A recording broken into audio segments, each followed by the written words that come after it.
God is right here, right now. No matter what your faith, all phenomena have natural explanations. There is no supernatural. Or what you believe. The human longing is for meaning. How each of us understands the meaning of life comes down to one ultimate question. Does God really exist? A part of us yearns for a relationship with the source of all love and joy and hope. And another part that raises its fist in defiance. For more than 30 years, Dr. Armand Nicolai has taught a popular course at Harvard on the question of God. His text, Wake Up. The writings of two of the most profound thinkers of the 20th century, C.S. Lewis and Sigmund Freud. Arguably, Freud is the most influential spokesman for the secular worldview. Religion is the universal obsessional neurosis of humanity. And Lewis, the most influential spokesman for the spiritual worldview. I believe in God, as I believe the sun has risen, not because I can see it, but because by way of it, I can see everything else. This is the story of two men with very different ideas of human existence. Freud and Lewis represent conflicting parts of ourselves. Whatever part we choose will determine our purpose, our identity, and our whole philosophy of life. Tonight, take an emotional and intellectual journey into the lives and minds of these two giants as they try to unravel the meaning of life in The Question of God.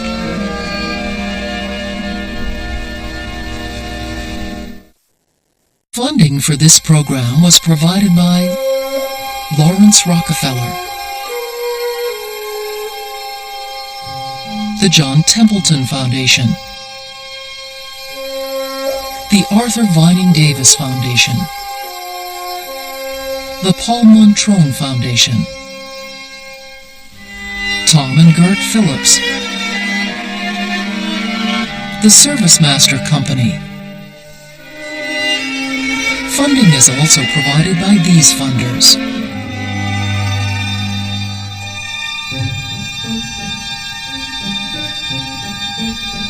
This program was also made possible by the Corporation for Public Broadcasting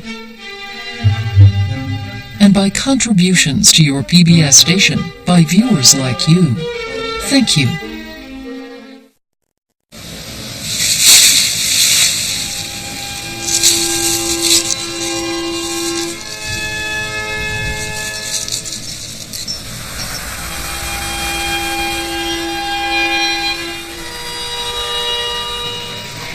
All over the world, people are asking the same questions. What does it mean to love your neighbor? Why is there so much pain and suffering in the world? What does it take to be a moral person? Is there a God? A man who has spent his life exploring these questions is Dr. Armand Nicolai, a Harvard University professor and practicing psychiatrist. His lectures, seminars, and book, The Question of God, draw on the lives of Sigmund Freud, the founder of psychoanalysis and an atheist, and C.S. Lewis, the most influential voice of faith in our time. Why Freud and Lewis? Well, few individuals have influenced the moral fabric of contemporary Western civilization more than Sigmund Freud and C.S. Lewis. We mortals have a root in the absolute. We yearn for that unity which we can never reach except by ceasing to be separate beings called we. Well, see, that's why... In Dr. Nicolai's seminar, C.S. Lewis the believer and Sigmund Freud the atheist are brought together in debate. Even some days I don't believe so much. It has been my life's work to show man that his beliefs and his behavior are rooted not in divine truth, but in his own childhood fears and desires. So it Yeah, is. but I wanted to ask my For this series, Dr. Nicolai invited a panel of 7 thoughtful men and women to grapple with the fundamental riddle of our existence. Whether we realize it or not, all of us possess a worldview. We make one of two basic assumptions. We view the universe as an accident, or we assume an intelligence beyond the universe who gives the universe order, and for some of us, meaning to life. To me, if there is an order for the way things are, and the central question is whether you want to say that the orderer is God, that's another thing. Can I jump in for a second? Sure. I think that order doesn't necessarily mean intelligence. Right. And intelligence, consciousness. Throughout the series, we will move from their debate into episodes from the lives of Freud and Lewis. The panel will discuss issues of faith and doubt in their own lives. A large part of me, many times, for a lot of reasons, has wanted to not believe, because it would be so much easier in many ways. The question is, I think, for me anyway, to what extent can somebody foist their beliefs on others or claim that their beliefs are true and that your beliefs are false? Right. Well, that's a real, that True we for get into you or true for all? I have experienced God, and I can talk from my experience, and I can trust, as you say, and I have surrendered to that trust. Naturalism is my philosophy, that all phenomena have natural explanations. There is no supernatural. There's just the natural and stuff we can't yet explain. We're all betting on something, and we have incomplete information to place that bet. Ever since I've been a little girl, I've had very powerful experiences of God's presence. Let's look at these early life experiences as they occurred in Lewis's and Freud's lives.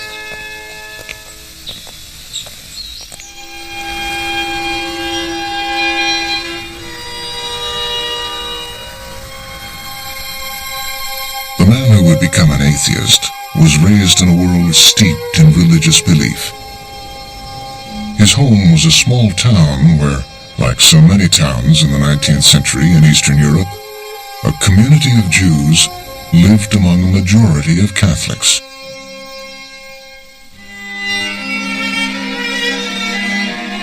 It is not easy to recall those early days. Only a few fragments reach into my memory. But one thing I am certain. Deep within me there continues to live the happy child from Freiburg, the son of a youthful mother, the boy who received from this air, from this soil, the first indelible impressions.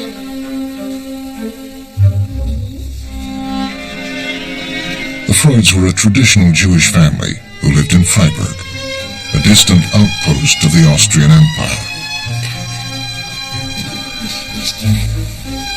There, Jacob Freud traded in the wool business. Twice a widower when he met Amalia, they were married and had their first son in 1856. The young mother doted on the boy she called her golden child.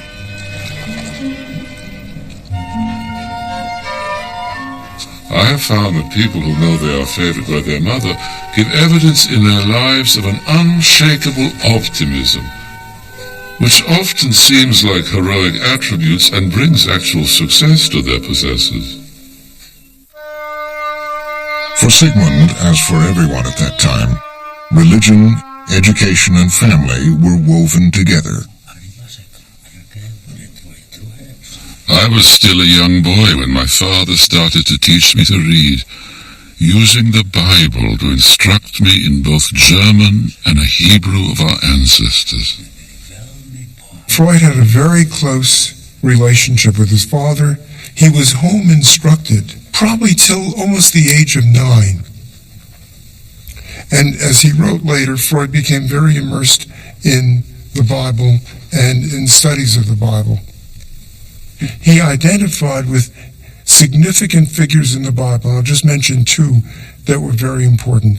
One was Joseph, who interpreted the Pharaoh's dreams and Freud later became the interpreter of dreams. The other one was Moses, a very powerful identification with Moses. I think he saw himself as a kind of modern Moses, bringing a new understanding to humanity.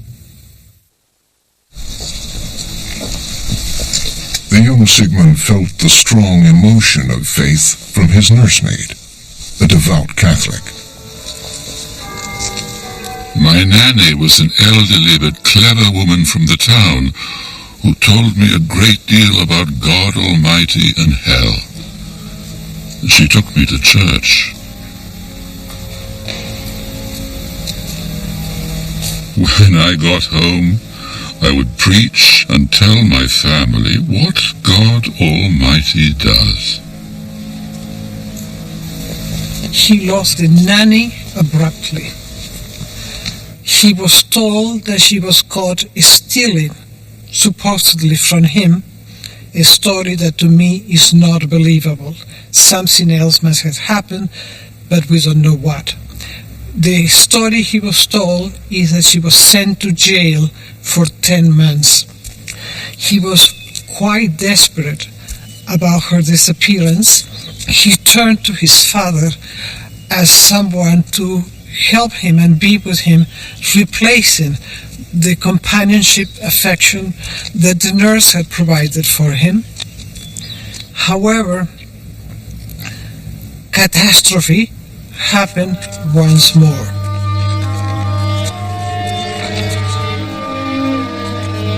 The branch of industry in which my father was concerned collapsed. He lost all his means, and we were forced to leave Freiberg and move to Vienna. So they changed from this little town in which they had a comfortable, good enough life, accepted, respected, to the ghetto of Vienna. And there the father was unable to earn a living. And from that moment on they had poverty. The one hope in this new, diminished life was their gifted son Sigmund. But his future presented a dilemma. Jacob Freud wanted to maintain his son's religious heritage, yet he also wanted him to succeed in the secular world outside the ghetto. His father hired a tutor, and that tutor gave him some rudimentary lessons in biblical Hebrew so he could read prayers. In retrospect, he sees this as a kind of a part of his secularization, because the man who teaches him, a man named Hammerschlag, is in point of fact a secular Jew. And Freud becomes a great friend of the family as he grows up. A spark from the same fire which animated the spirit of the great Jewish seers and prophets burned in Hammerschlag. Religious instruction served him as a way of educating the young toward love of the humanities. He made Jewish history flow out far beyond the limitations of nationalism or dogma. Sigmund easily won admission to secondary school. There, he would enter a whole new life. The second half of the 19th century is distinguished by the war between science and religion. That was not always the case. Newton was a deeply religious man. Kepler said, "I think your thoughts, O God." The more and more natural phenomena were explained in a scientific way rather than supernaturally, the more religion felt threatened. And I heard one clergyman say that belief in miracles began to subside with the invention of the electric light bulb. Let there be light. The new teaching captivated his imagination. I felt an overpowering need to understand something of the riddles of the world in which we live, and perhaps even to contribute something to their solution. I came to know all the fields of science, But to which of them would I choose to dedicate my life?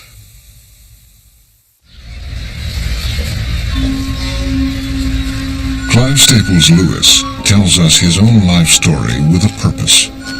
His is a journey toward belief in God. He was born in 1898, 42 years after Freud. He grew up in Belfast, Northern Ireland. His grandfather was a Protestant minister. His father, Albert, a lawyer. His mother, Flora, was a mathematician.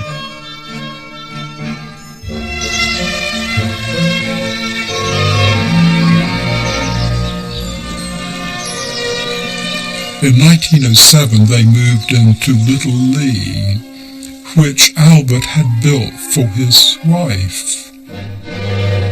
And there they were a very happy family. I think Flora knew her son better than the father did. She gave him a good foundation in Latin and in French and in English.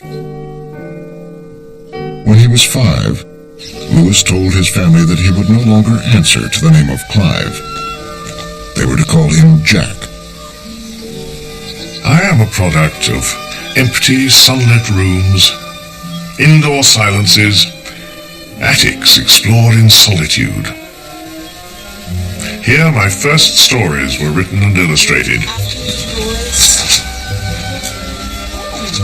They were an attempt to combine my two chief literary pleasures, dressed animals and knights in armor.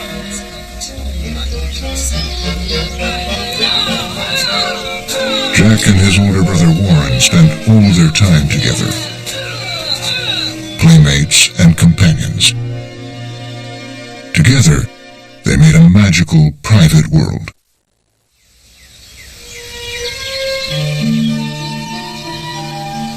Once, in those very early days, my brother Warren brought into the nursery a box which he had covered with moss and garnished with twigs and flowers.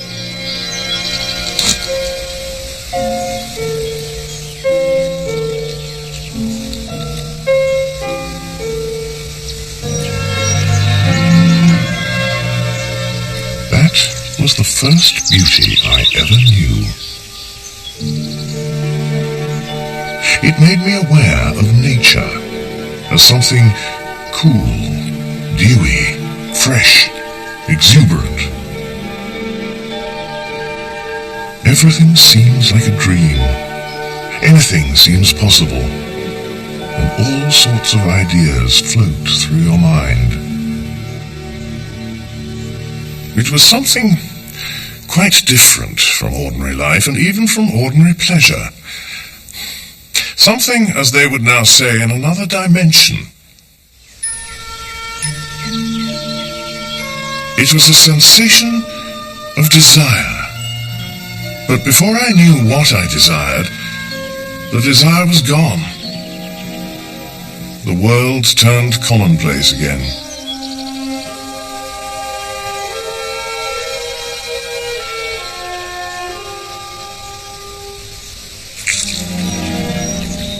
Throughout his life, Lewis would often remember the feeling aroused in him by the toy garden.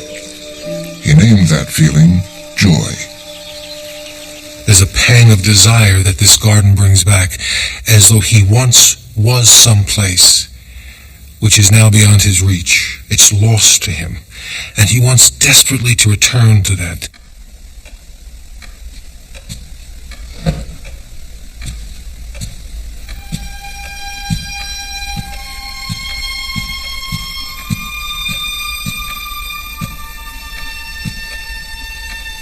I must now turn to a great loss that befell our family when my mother became ill.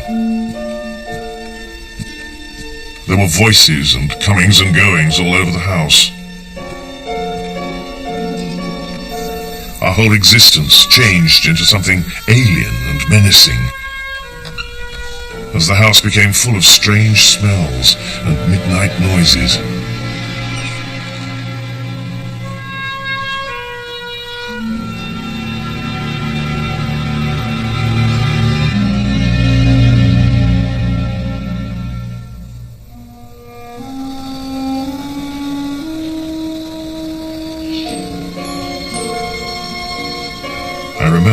had been taught, that prayers offered in faith would be granted. I set myself to produce by willpower a firm belief that my prayers for her recovery would be successful.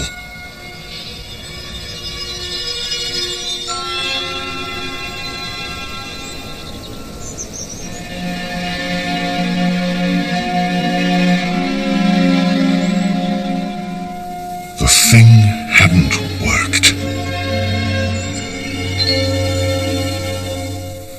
With my mother's death, all settled happiness, all that was tranquil and reliable, disappeared from my life. And there has never been, really, any sense of security and snugness since. I've not quite succeeded in growing up on that point. There is still too much of Mummy's lost little boy about me. My father's good qualities, as well as his weaknesses, incapacitated him for the task of bringing up two noisy and mischievous schoolboys. Albert was distraught. Now, we all know that if possible, the survivor needs to be strong for the children. But in this case, I think the children were simply partly devastated by the fact that not only had their mother died, but their father was falling apart in front of them.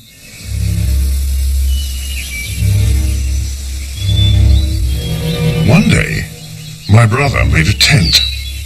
He used a dust sheet from the attic and a step ladder taken from the house and turned into tent poles. My father came home from work.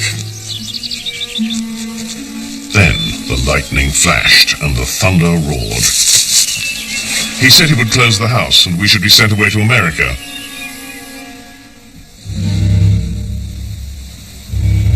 Being still a boy, I believed in these threats. I would awake at night, and if I did not immediately hear my brother's breathing from the neighboring bed, I often suspected my father and he had secretly risen while I slept and gone off to America, that I was finally abandoned.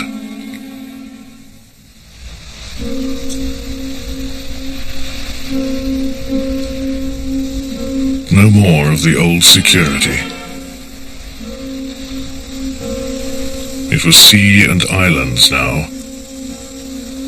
The great continent had sunk like Atlantis.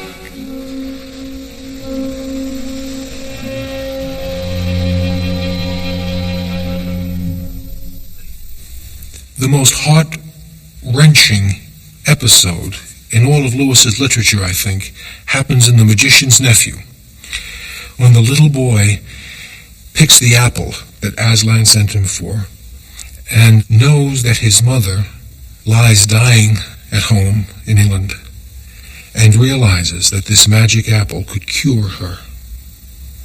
And the witch says, "Take it.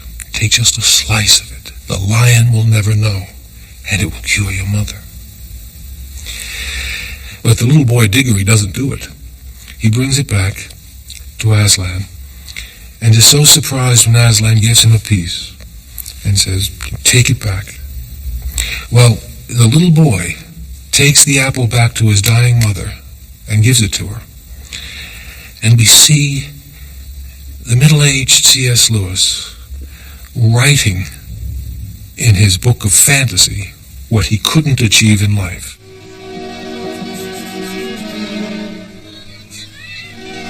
Jack Lewis was sent to boarding school in England. He had lost his mother and been abandoned by his father and the faith that had failed him.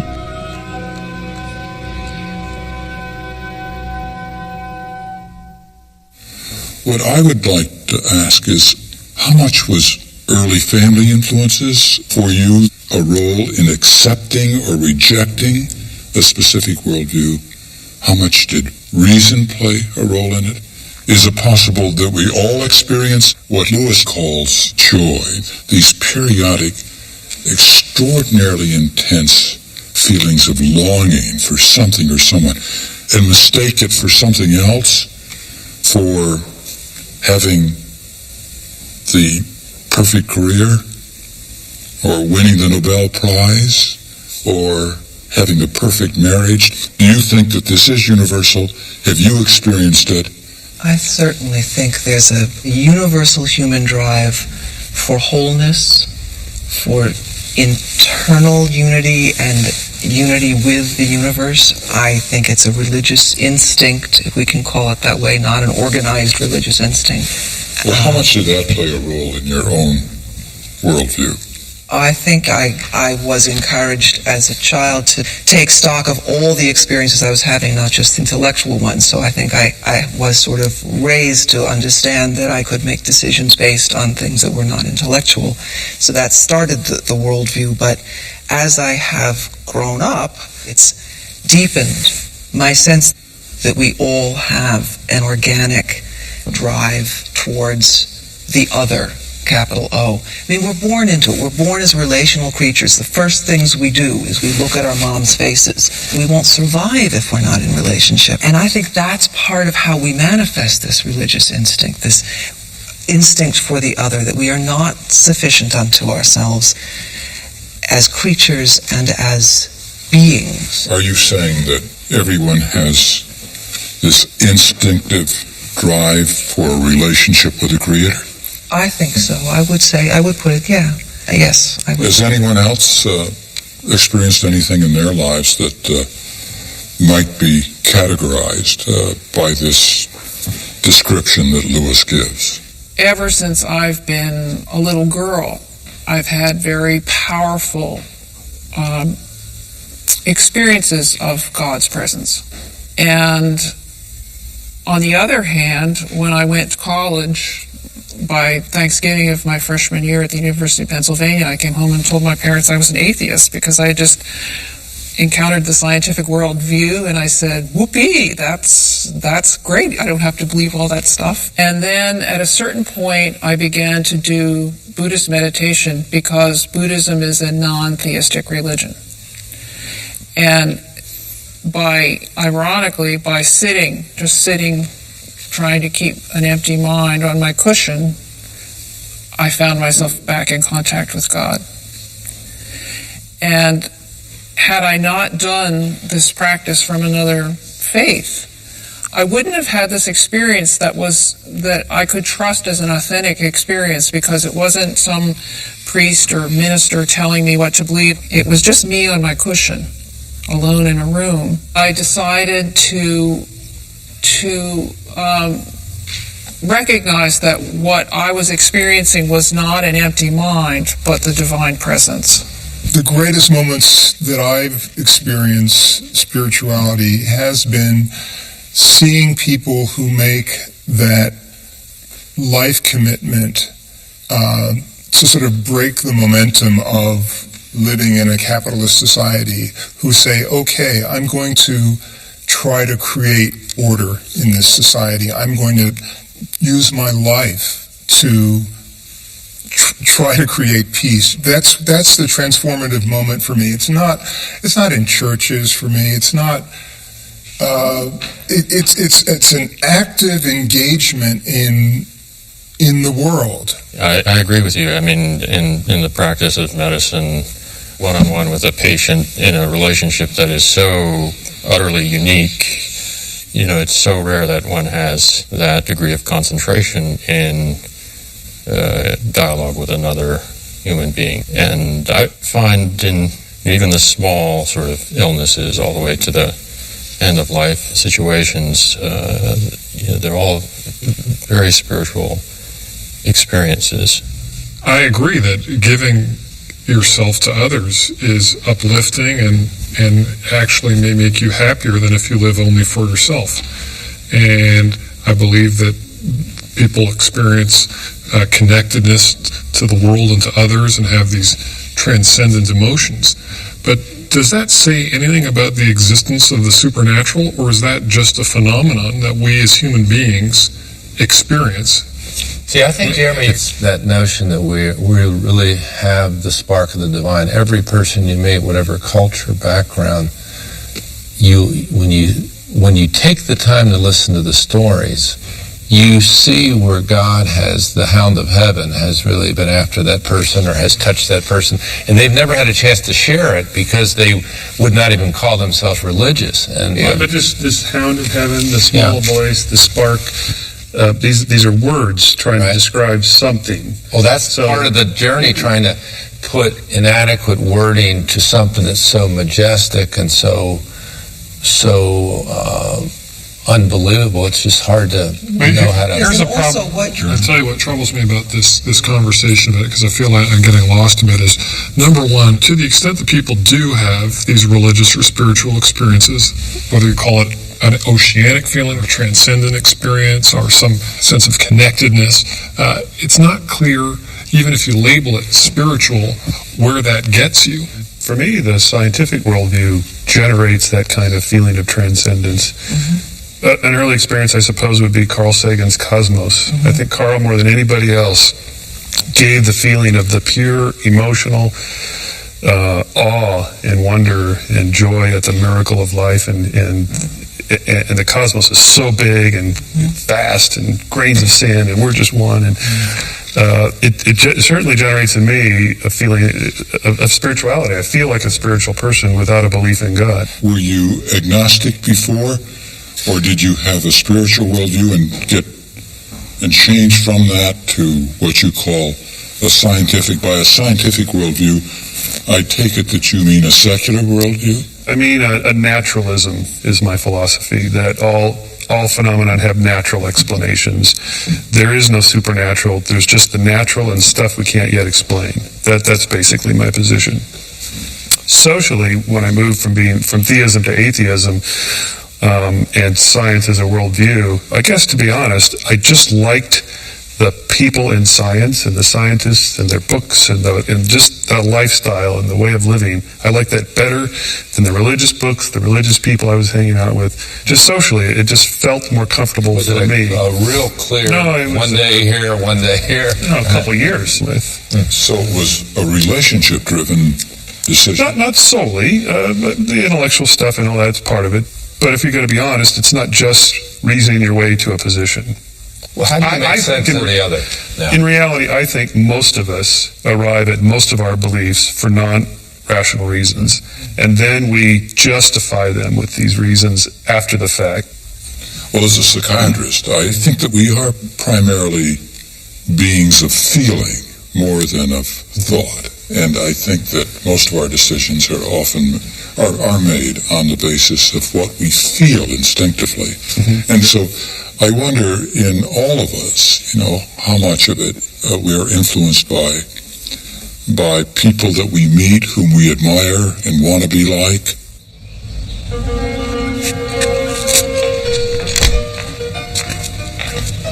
Freud's mentors were from the new world of science.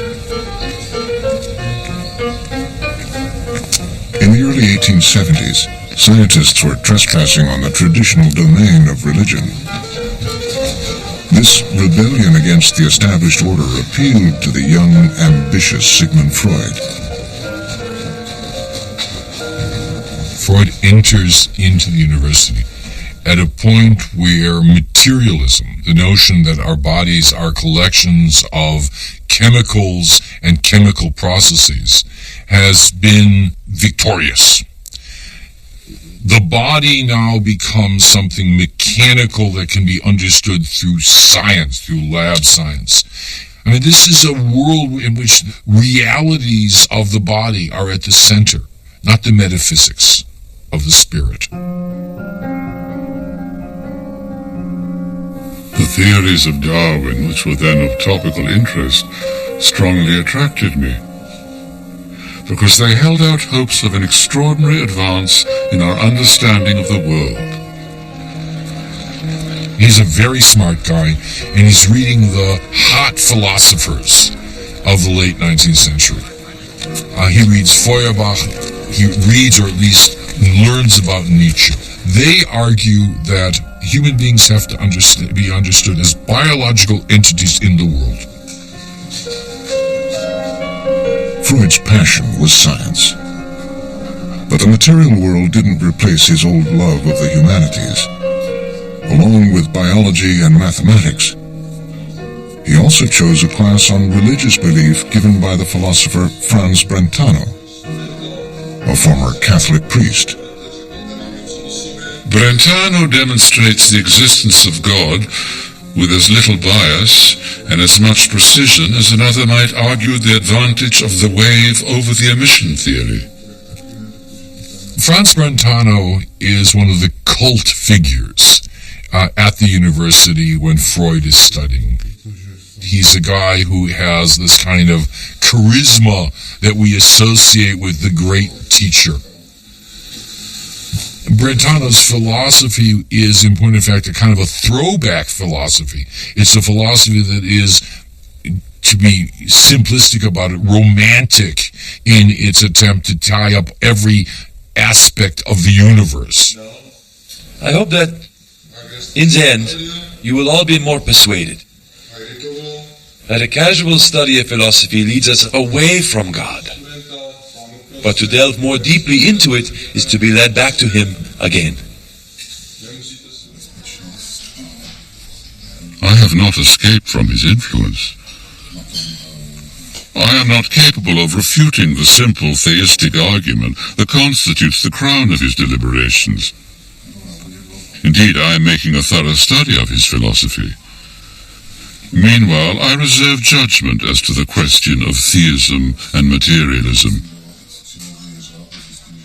Freud, not only with Brentano, but with others and especially within himself, contemplated and reflected upon the whole question of the proof of the existence of God, or the converse, disproving the existence of God. He came to the conclusion that it was not possible to definitively prove or disprove God's existence because it is not really a scientific question. Faced with the material world and the spiritual, Freud made his choice. I found rest and satisfaction in the physiological laboratory of the great Ernst Brücke. For 6 years, through painstaking study, I learned the importance of observation in science. This was the foundation of everything. Through the end of the century, there are all sorts of major discoveries about the mechanics of the nervous system, and Freud is right in the middle of that. Freud's a neurologist. He learns how nerves work. When Freud goes off and studies the nervous systems of primitive animals, he's doing cutting-edge work. But his years in pure research ended in disappointment. My teacher strongly advised me, in view of my bad financial position, to abandon my theoretical career. I followed his advice, left the laboratory and entered the General Hospital, where I became a junior resident. Freud is establishing himself as a physician. He wants to be a professor, but this is really difficult. He's going to have to establish himself, but as somebody who's going to have a practice dealing with sick people. So on the one hand, he's got this professional moment, and this is the moment when young men decide they're going to get married. Freud had met Martha Bernays, a young woman from a distinguished and deeply religious Jewish family, and they fell in love. If today were to be my last on earth, and someone asked me how I had fared, he would be told, I have been happy simply because of the anticipation of one day having you to myself, and of the certainty that you love me.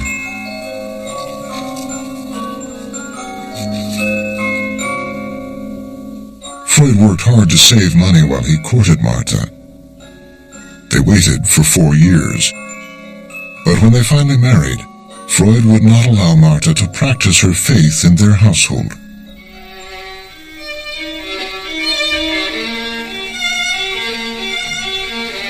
Freud sees himself as Jewish, not religiously as Jewish, but ethnically as Jewish, and he wants to have someone who is compatible to that instruction. The trade-off is that in their home, after the marriage, ritual is simply not practiced.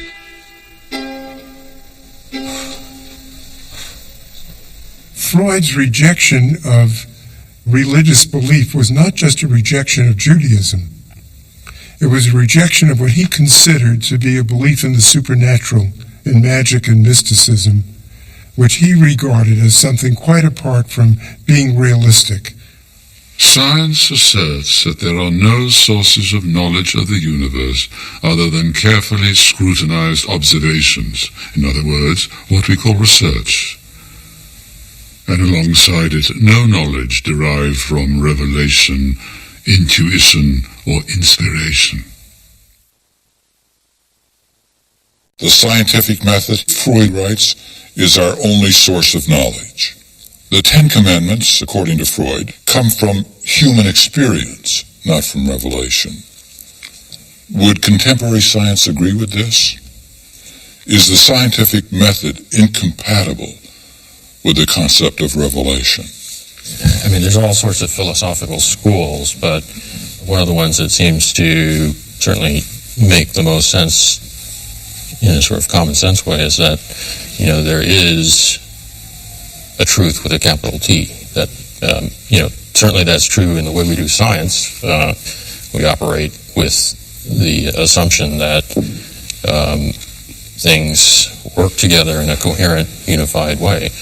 And analysis of the situation of the question of God is whether or not, the first step, does he exist or doesn't he? And the data are lacking. Right. But I'm troubled by the idea. That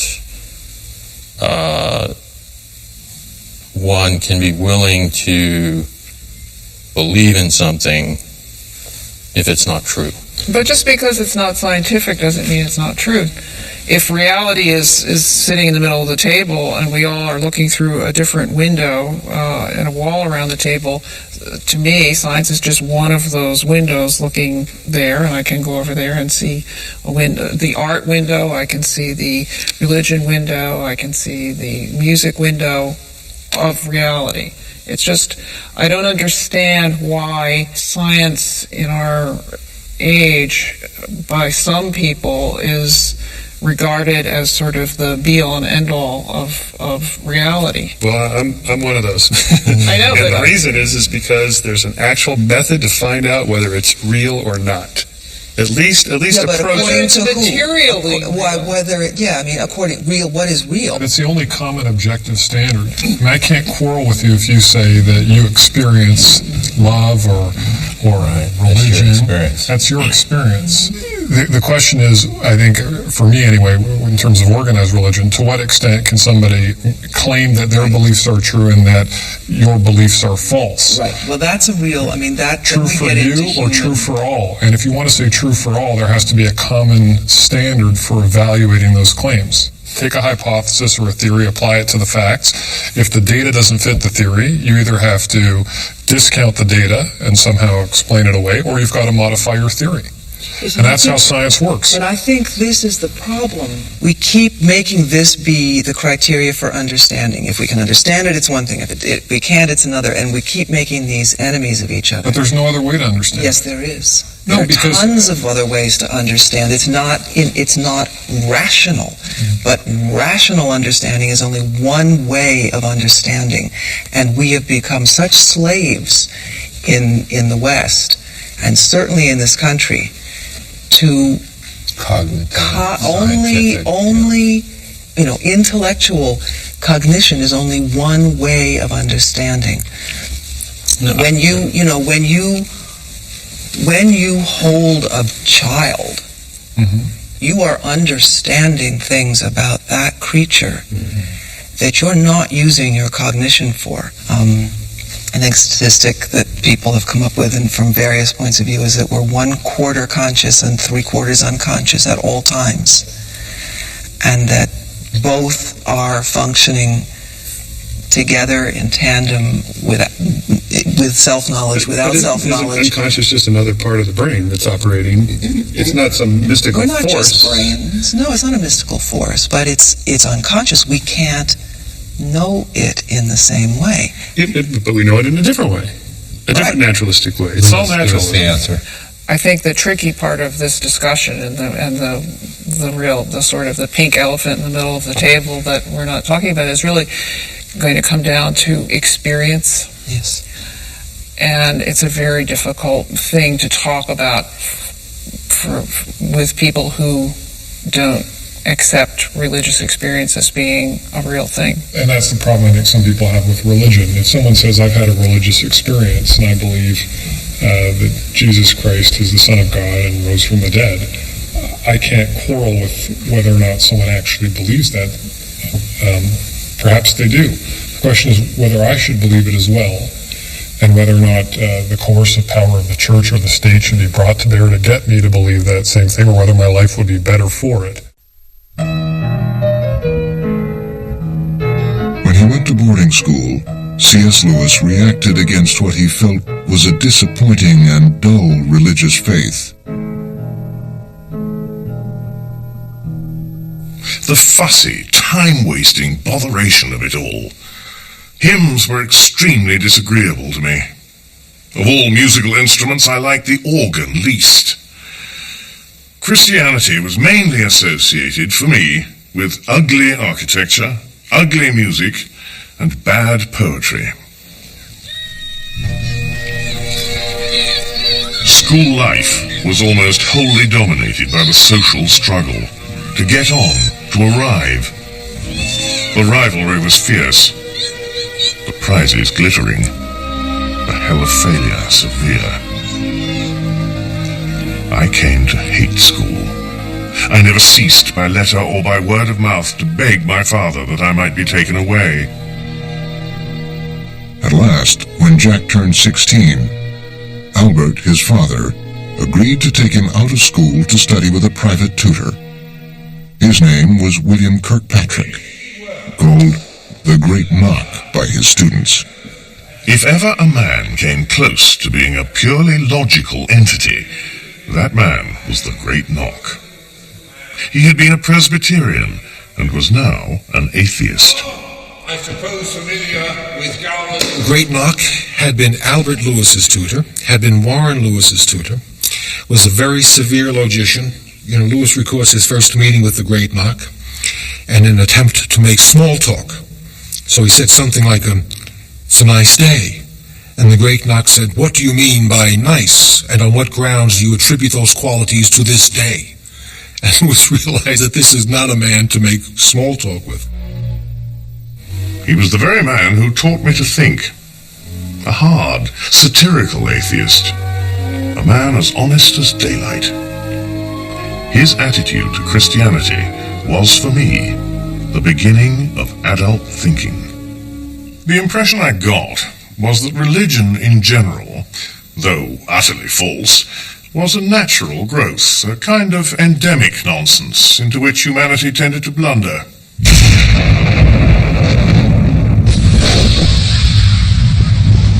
In 1914, the First World War engulfed Europe.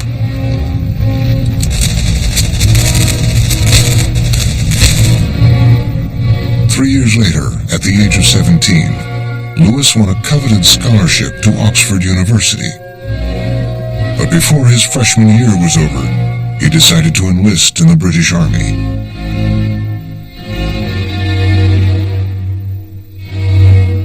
Among his classmates going to the battlefront was his friend Paddy Moore. Lewis was a visitor to the Moore home and was received like a member of the family. And so they swore to each other the following. If one of them died and the other lived in the war, the survivor would take care of the dead comrade's family.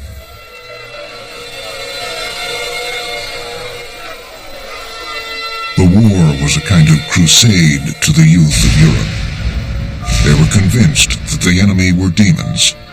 They were convinced that theirs was a cause worth dying for. And 9 million did.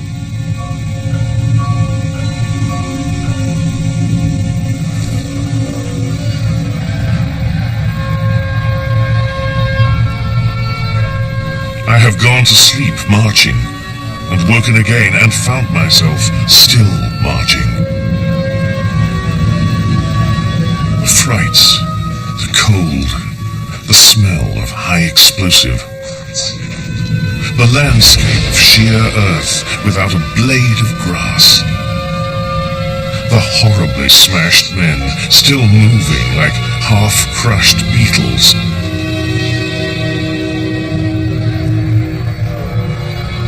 Lewis was on intimate terms with pain. He was wounded in World War I. He saw the sergeant who had saved his life blown up next to him. In other words, he knew, as that generation did, the horrors of the Great War. He thought God was at fault for causing the suffering he saw in the First World War. That was God's fault. He shouldn't have allowed that to happen. He thought he was a blackguard. That is the way he described God in his own poetry. 14th of May, 1918. Paddy has been missing for over a month and is almost certainly dead. Of all my own particular set at Oxford, he has been the first to go. And it is a bitter irony to remember that he was always certain that he would come through.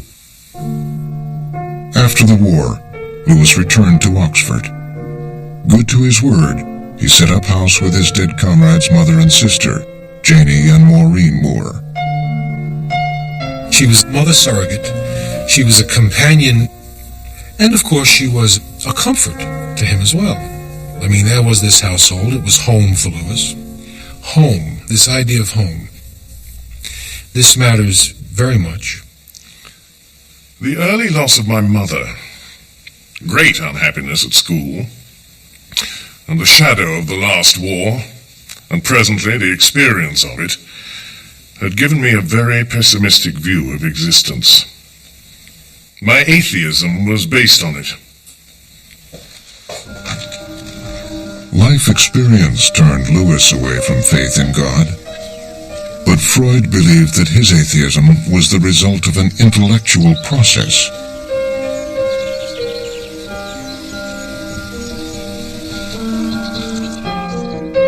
To the young Viennese neurologist, religion could not explain the complexity of the human condition. This problem led him to the most critical insight of his life and his work.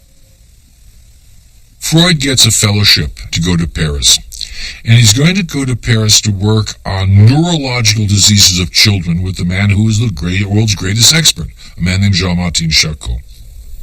Charcot is working with hysterics. That is, people who have physical symptoms that don't seem to have a physical cause.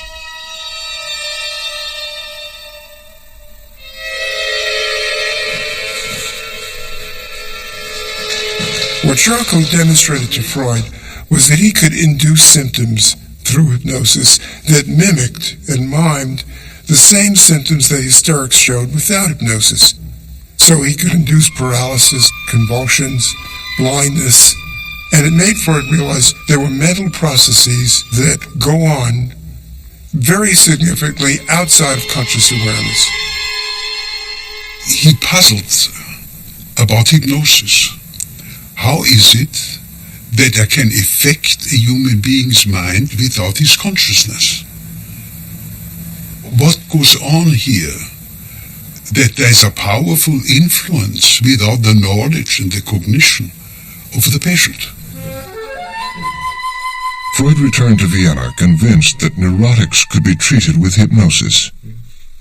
Then he went a step further. Through experimentation, he found he could get the same result simply by letting his patients speak in free association. No one had tried that before. It's important to understand that Freud is trained as a materialist neurologist. A neurologist deals with people who are ill, who come into the office and say, I am not feeling well. And the doctor says to them, where does it hurt? And they go, it hurts right here. The psychiatrist at this point is running asylums. He is not dealing with individual patients. He is dealing with mentally ill people as a group. The psychiatrist doesn't talk to their patients because they assume they're crazy. They can't communicate.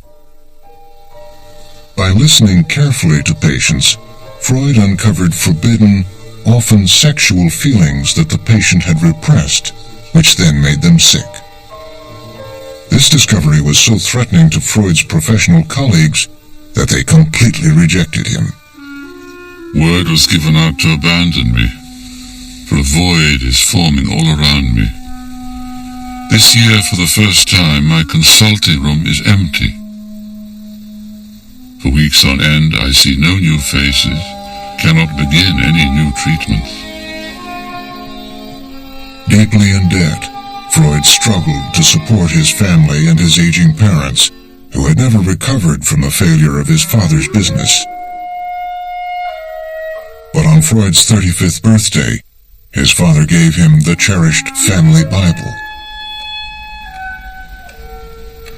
Jacob Freud gave the Bible to him with a most moving dedication, composed into a very particular way of petitioning Freud to return to the Torah.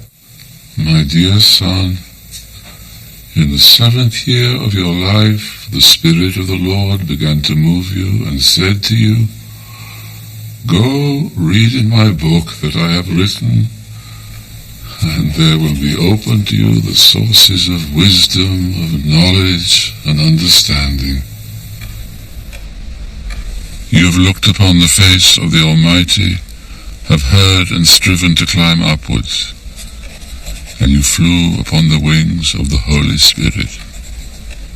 Each sentence had a profound biblical meaning and at the same time a profound personal meaning for his son to whom he was addressing the dedication. For the day on which you have completed your 35th year, I offer it to you for a remembrance and a memorial of love from your Father, who loves you with unending love. Jakob Freud. He invited him to use the book again and to get the richness from the book, but Freud could not do it. 5 years later, Jacob Freud's long life came to an end.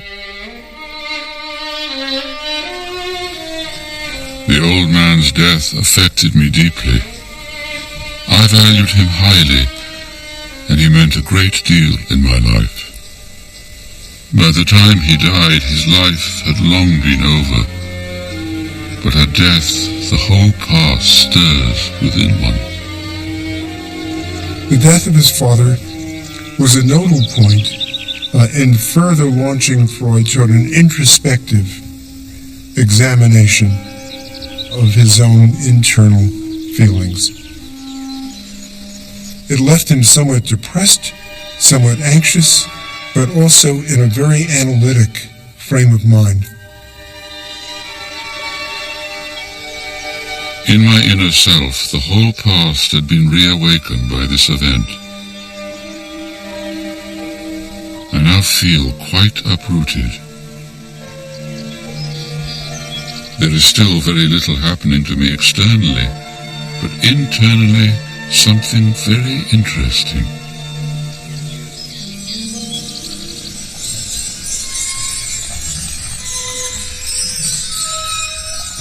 I am led to my own dreams.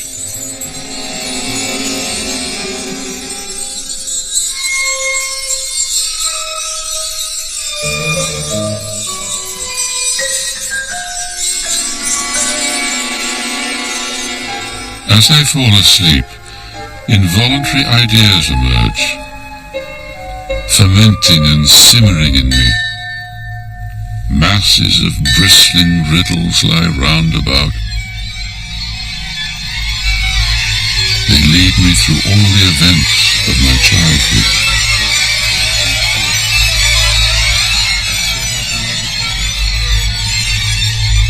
Since Freud primarily wanted to be the explorer of the unconscious, he raised the question, how can I get access to it?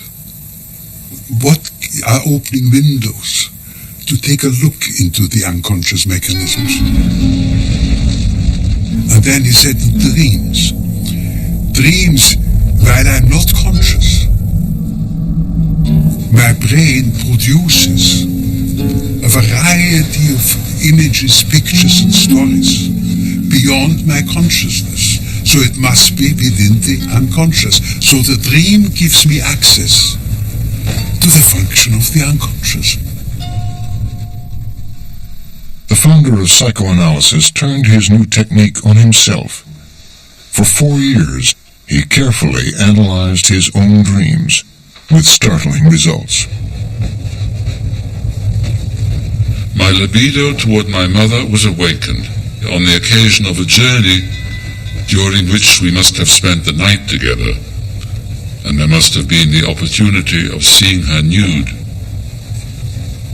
In my own case, I discovered that I was in love with my mother, and now consider it a universal event in early childhood.